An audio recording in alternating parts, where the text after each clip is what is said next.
As a mom of 5, I find myself being hard on myself a lot. So I love to use makeup sometimes as my only way of getting out. There are days when I stay home for the entire day.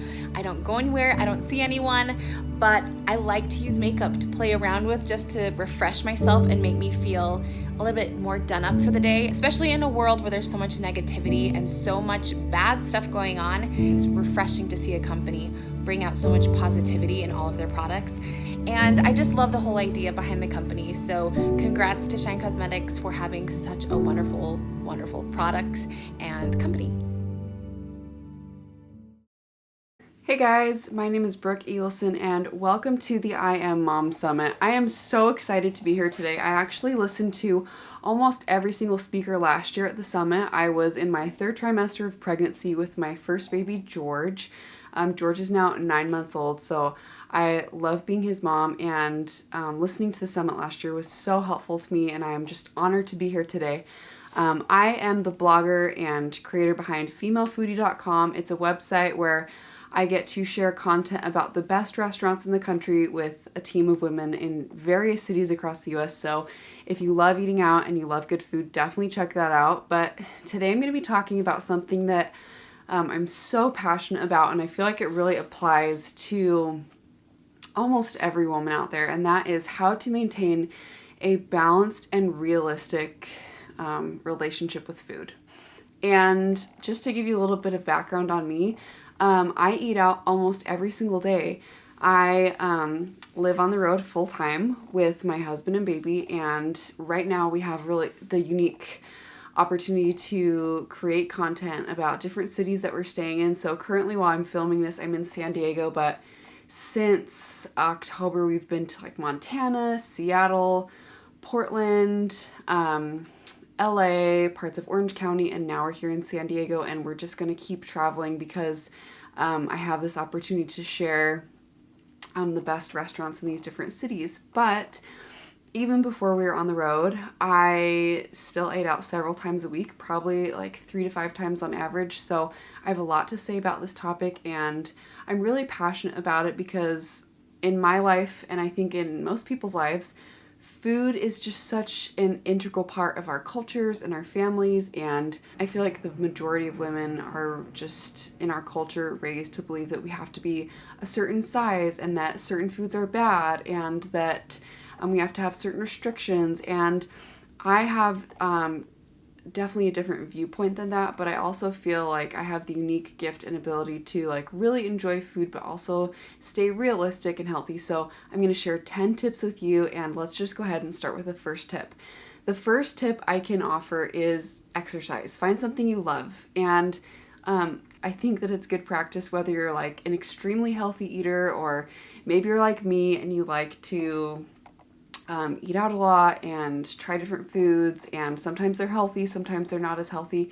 It doesn't matter. I think for you to be the best mom, spouse, friend, daughter, you name it, you need to have exercise in your life. And it doesn't mean that you have to do it the same way that the other people around you doing it. For me, I love running. So I try to sign up for a race when I'm able to. It's a little hard right now when we're on the road. But I really like to have like something I'm working toward, and it's just something that's like really enjoyable for me. It's therapeutic. It's easy for me to throw on my shoes and go. I have friends who love yoga. That's their thing. They go do yoga at studios. They do yoga in the home with workout videos that they find online. I have people that love cycling. There's so many different ways you can work out. Even if your form of exercise is going on a walk, which I do think walks are so underrated, my number one tip is just find something that you love that can keep you active. And if you can, do it first thing in the morning. I notice for me in particular, when I'm exercising the first thing in the morning, it clears my mind. It sets the tone for the day. I'm more likely to crave healthier things. So that's my number one tip.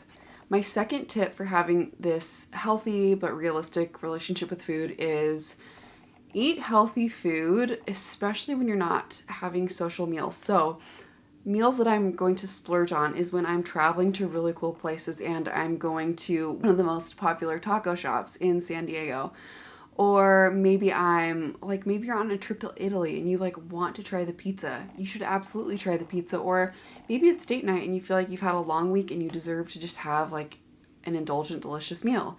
I say yes to all of those things, but I feel really strongly that if you really love good food and you want to aim for that balance, when you're at home and it's breakfast and you're just like grabbing something quickly to go and you're taking the kids out to school, or maybe you're on your way to soccer practice, or you're just kind of putting together a really quick lunch and you're in the middle of your day, it doesn't need to be anything crazy. It can be simple and it can also be healthy. So what that looks like for me right now, we usually aren't going out for breakfast. I usually go out between my baby's first and second nap around lunchtime.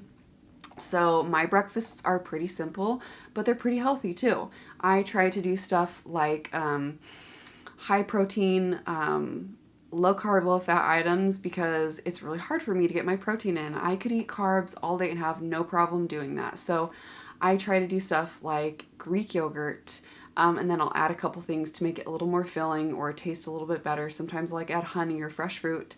I love Kodiak cakes. I love that they do the work for me and that it's just add water. So I'll make Kodiak cakes a lot of times and I'll modify it and try to eat it, make it a little healthier by adding like all natural peanut butter and berries to it instead of sugary syrup.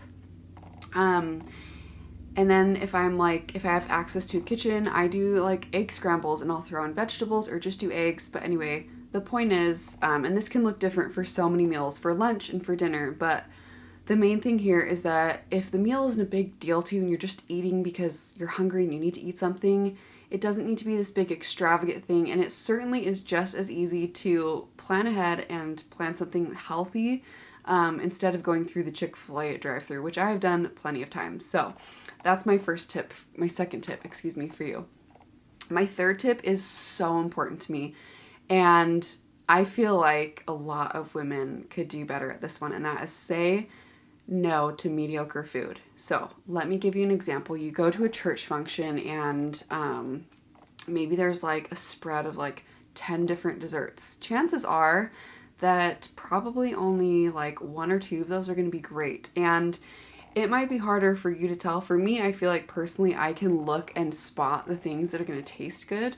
Or even if you like put 5 or 6 different things on your plate and you take a bite and it doesn't taste good, don't keep eating it. I think the best example of all is around Christmas time, when I think we all get that pile of like Christmas candy and baked goods that just accumulates. I know that you all know what I'm talking about, but there's just so much that accumulates. And in my parents' house, that's where we spend our holidays, I can picture in my mind exactly what it looks like. There's like chocolates and caramels and popcorn and brownies and cookies.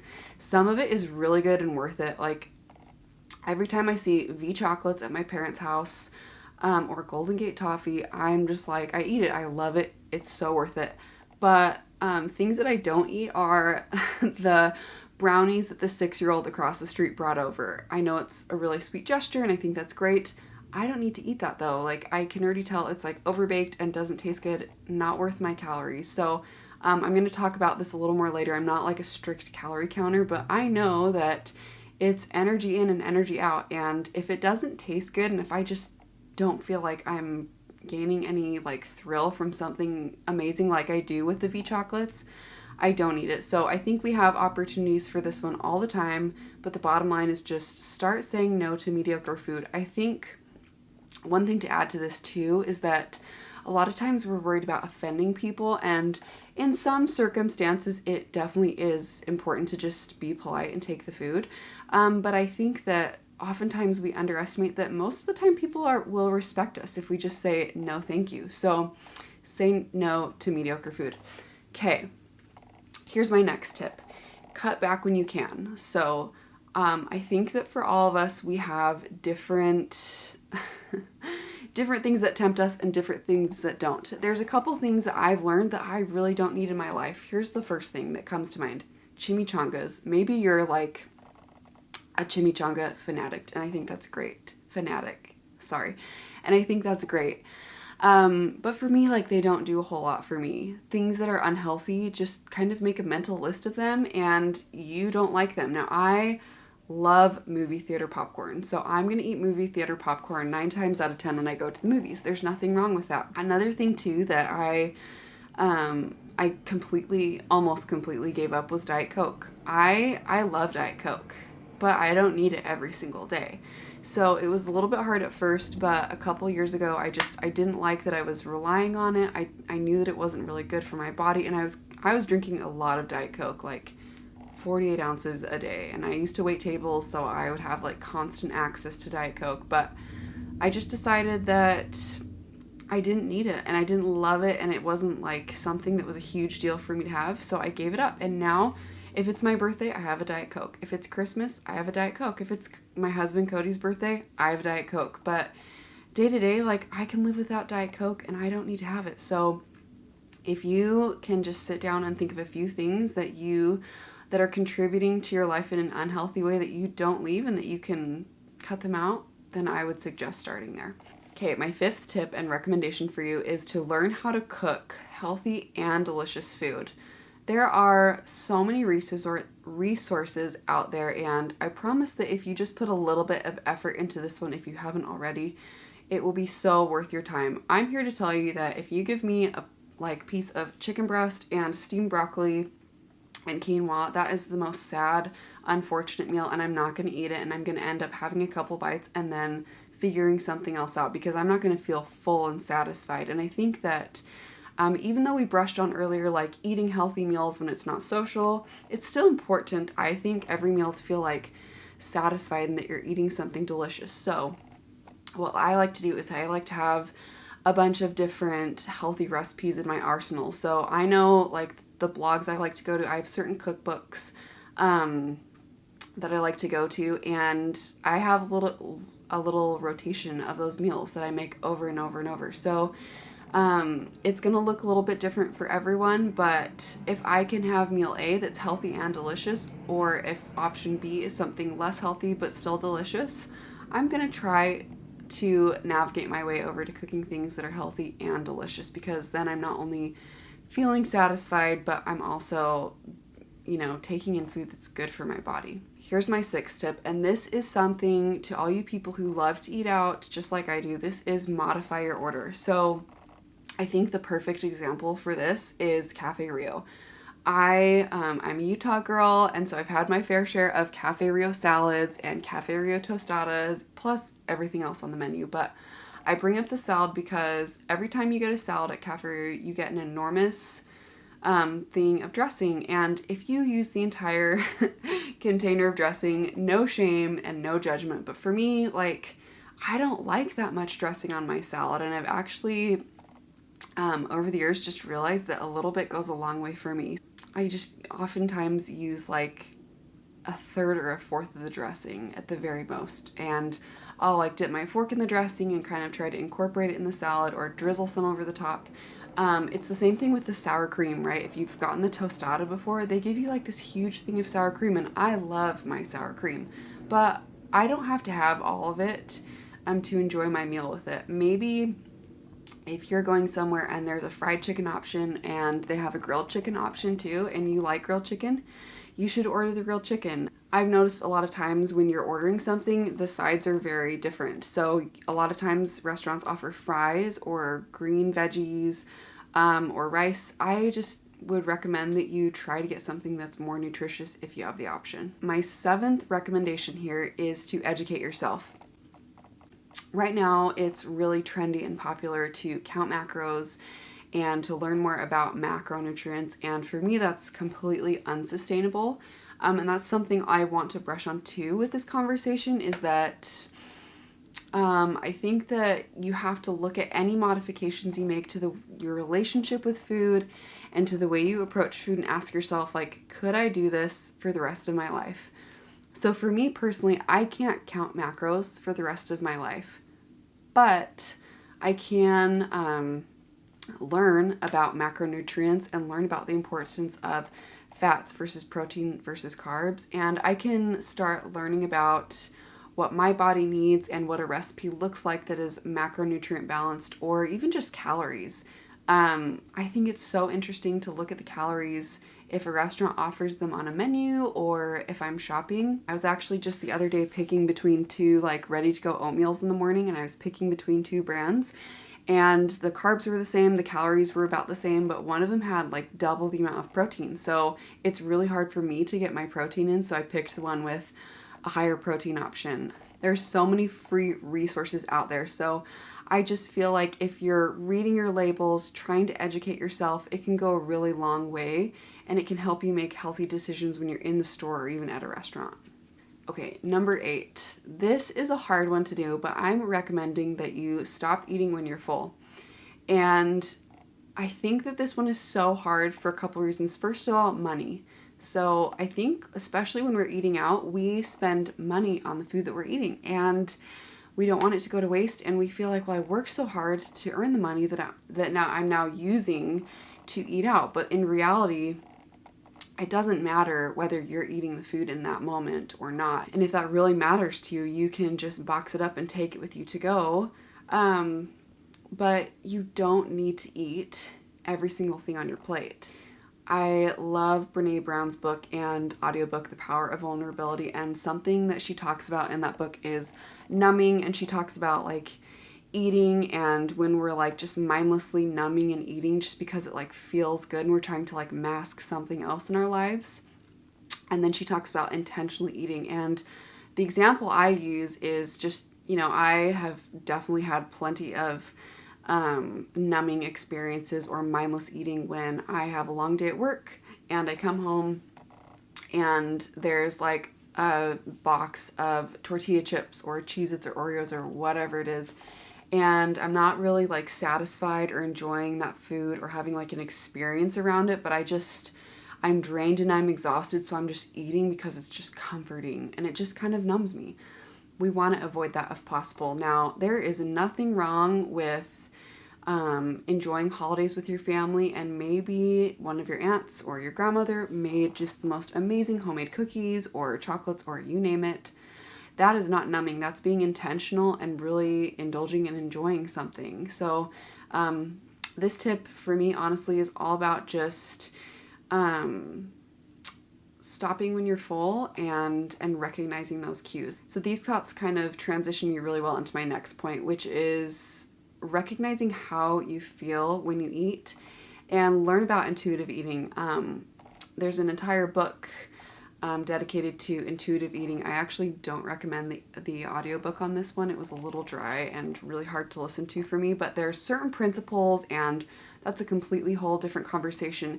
However, I think that the information here is so valuable, and one of the biggest takeaways for me from this entire lifestyle that they preach is being observant about how I feel when I eat. And one of the examples that the book gives is it talks about how you should be able to feel satisfied from like something rich and decadent like a brownie, just as satisfied as you should feel after you eat like a delicious fresh peach. And so something I've noticed that helps me to maintain more balance and be more realistic is I take note about how I feel. Today I had a lunch that just I didn't feel really good after. I tried really hard to just observe how it made me feel because I'm trying to get a little bit better every day. And for dinner tonight, like because I still feel kind of just a little bit heavy from that lunch, I'm gonna have something lighter.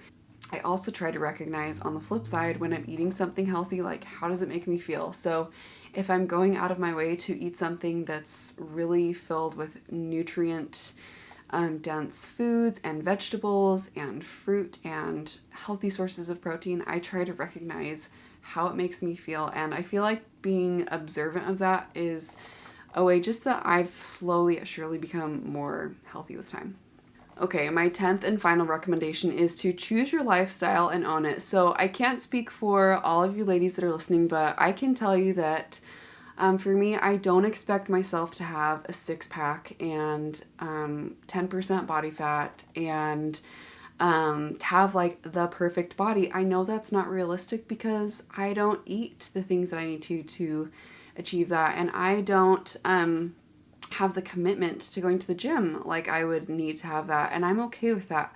I also know that it's really important for me to feel like I can sign up and run like a 10K or half marathon if I want to, or that I can like carry my baby around and chase him around and still feel like I have like the energy and pep in my step, and that I don't feel exhausted all day. And you know, it's a big deal to me that I just feel like I'm seeing and appreciating my body as a gift and a vehicle to do so many incredible things that I want to do. But at the same time, enjoying food, that's just such a big part of my life. And I think for so many women, it's something that we find a lot of pleasure in, whether it's the food you cook in your own kitchen, or maybe it's at a sibling's birthday party, or out on date night with your husband after a long week. But I just think that as women, we need to realize that we have two choices in this life, and that is to either act or to be acted upon. And this is in no way encouraging you to try to be perfect, because we can't be perfect, but it is my encouragement just to try to be a little bit better every day. And for me, I don't feel like I've mastered all of these things. I don't feel like I've just found like the perfect situation and that every day is easy and that I don't try. That's so false. I'm working so hard every day to be a little bit healthier and really take all of these tips to heart for myself. But I do know that at the end of the day, if I'm striving to be healthy, but I'm also like enjoying something that means a lot to me, that I'm being the very best mom I can be. So thanks again so much for having me. I love chatting about a topic that I'm really passionate about. If you're wanting to know more about the best restaurants in your city, you can go to femalefoodie.com, or you can follow me on Instagram at femalefoodie.